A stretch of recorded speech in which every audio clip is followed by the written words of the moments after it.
जैसे जैसे एग्जाम्स करीब आते हैं स्टूडेंट्स को घबराहट होना शुरू हो जाती है। अच्छी तैयारी होने के बावजूद वो परेशान हो जाते हैं। बास को पास होने की फिक्र होती है और बास को अच्छे मार्क्स लेने की। फिक्र की हद तक तो ठीक है, फिक्र होनी भी चाहिए। फिक्र एक पॉजिटिव चीज है, ये हमारी हेल्प करती है अपने काम पर फोकस करने में, हमें एनर्जी देती है उस काम को करने के लिए। लेकिन अगर फिक्र हद से बढ़ जाए तो ये परेशानी में बदल जाती है, डर, खौफ और स्ट्रेस में बदल जाती है। और स्ट्रेस एक नेगेटिव बिहेवियर है जो हमारी सलाहियतों को खा जाता है, हमारी उम्मीद को खत्म कर देता है। हम अपना काम अच्छे तरीके से नहीं कर पाते, हमारी जो तैयारी होती है हम उसका भी बेड़ा गर्क कर लेते हैं। तो दोस्तों, अगर हम अपने डर पर काबू पा लें तो अपनी उसी तैयारी के साथ एग्जाम में अच्छे मार्क्स निकाल सकते हैं। तो आज की इस वीडियो में मैं आपको 3 ऐसे जबरदस्त तरीके बताऊंगा जो आपकी जिंदगी बदल देंगे, जिन पर अगर आपने अमल किया कि आपके जरूर अच्छे मार्क्स आएंगे।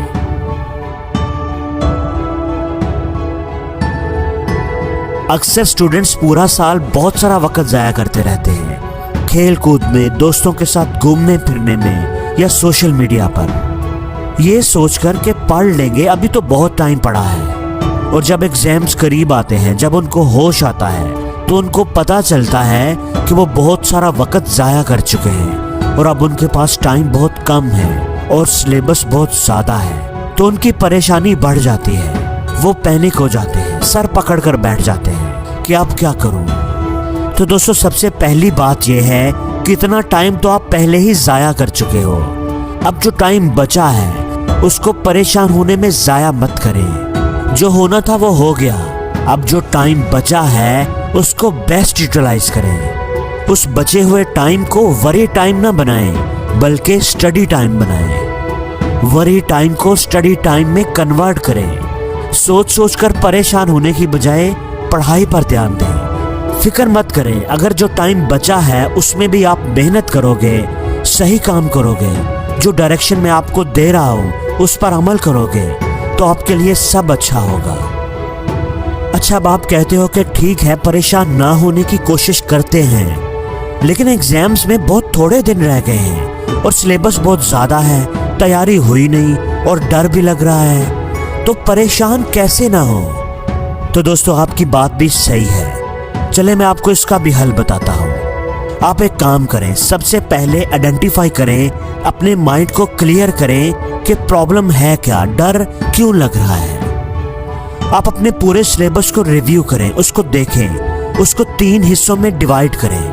पहला हिस्सा, कितना पढ़ चुका हूं, अच्छा याद है, बस रिवाइज करना है। दूसरा हिस्सा, जो चैप्टर्स आपको थोड़े बहुत याद हैं, कच्चे पक्के याद हैं। और तीसरा हिस्सा, वो चैप्टर्स जो आपको बिल्कुल ही याद नहीं। दोस्तों, जो तीसरा हिस्सा है, जो चैप्टर्स आपको बिल्कुल ही याद नहीं, ये सबसे ज्यादा परेशान करने वाला फैक्टर है। इसी के बारे में हम सोच सोच कर परेशान होते रहते हैं। हम चूंकि नेगेटिव सोचने के आदी होते हैं, नेगेटिव चीज को सबसे पहले पिक करते हैं, इसलिए हम उन चैप्टर्स के बारे में ही सोचते रहते हैं जो हमने नहीं किए। दोस्तों, सबसे पहले तो जो आपके हाथ में है उसे महफूज करें। पहला हिस्सा यानी वो चैप्टर्स जो सबसे अच्छे याद हैं, सबसे पहले उन्हें रिवाइज करें, अच्छी तरह रिवाइज करें, बिल्कुल पक्का कर लें। अब आप दूसरे हिस्से की तरफ आए, जो चैप्टर्स आपको कच्चे पक्के याद हैं उनको पक्का करने की कोशिश करें, उनको अच्छे तरीके से याद कर लें। जब आपने ये भी कर लिया तो इतना कुछ करने के बाद आपके अंदर कॉन्फिडेंस आ जाएगा, आपकी सोच पॉजिटिव हो जाएगी, आपको पता चल जाएगा कि बात कोई ऐसी भी गई गुजरी नहीं। इतना ज्यादा सिलेबस तो आपका अच्छा तैयार है, आपकी तैयारी इतनी भी बुरी नहीं, आपकी परेशानी खत्म हो जाएगी। अब आपके पास जो टाइम बचा है, तो जो सवाल आपको बिल्कुल ही नहीं आते, जो आपके सिलेबस का तीसरा हिस्सा था, अब आप उसको टाइम दें, लेकिन उसको भी पहले प्रायोरिटाइज करें। आप ये देखें कि उनमें से सबसे जो इम्पोर्टेंट सवाल हैं उनको पहले याद करने की कोशिश करें, बल्कि आप सिर्फ इम्पोर्टेंट क्वेश्चंस को ही याद करें। दोस्तों, इस तरीके पर अमल करके आप देखेंगे कि एग्जाम्स की तैयारी करना आपके लिए कुछ ज़्यादा मुश्किल नहीं होगा।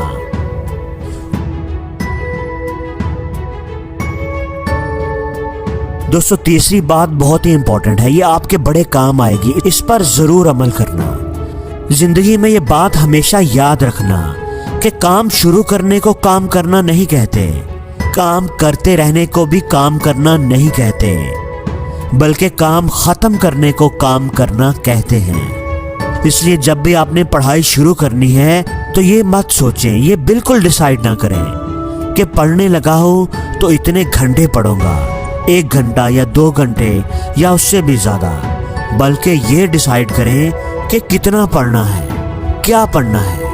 अब पढ़ने बैठूंगा तो कितने चैप्टर्स याद करके या रिवाइज करके उठूंगा। दोस्तों टाइम डिसाइड ना करें, चैप्टर्स डिसाइड करें। और दोस्तों वीडियो के आखिर पर इतना कहना चाहूंगा कि अगर पूरी मेहनत के बाद भी आपका कोई पेपर अच्छा नहीं होता, आपके मार्क्स अच्छे नहीं आते, उतने अच्छे नहीं आते जितने आप एक्सपेक्ट कर रहे थे, तो ये बात याद रखना कि एक एग्जाम में फेल होने का मतलब लाइफ में फेल होना नहीं होता। एक अपॉर्चुनिटी के खत्म होने का मतलब जिंदगी का खत्म होना नहीं है। इसलिए नाकामी से कभी ना घबराएं, ये भी जिंदगी का हिस्सा है। जिंदगी एग्जाम्स के बाद भी चलती रहेगी, एक के बाद एक इम्तिहान आपकी जिंदगी में आता रहेगा। आज अगर आप नाकाम हुए हैं तो अगर आप मेहनत करते रहे, अगर आपने हार ना मानी, तो कल आप जरूर कामयाब होंगे। इसलिए कभी भी जिंदगी में हिम्मत न हारें और कोशिश करते रहें। कोई भी काम है वो इंसान की हिम्मत से बड़ा नहीं, हारा तो वो है जो अपनी जिंदगी में कभी लड़ा नहीं। और जिंदगी में हर रोज कुछ नया सीखो, नया सोचो, नया करो।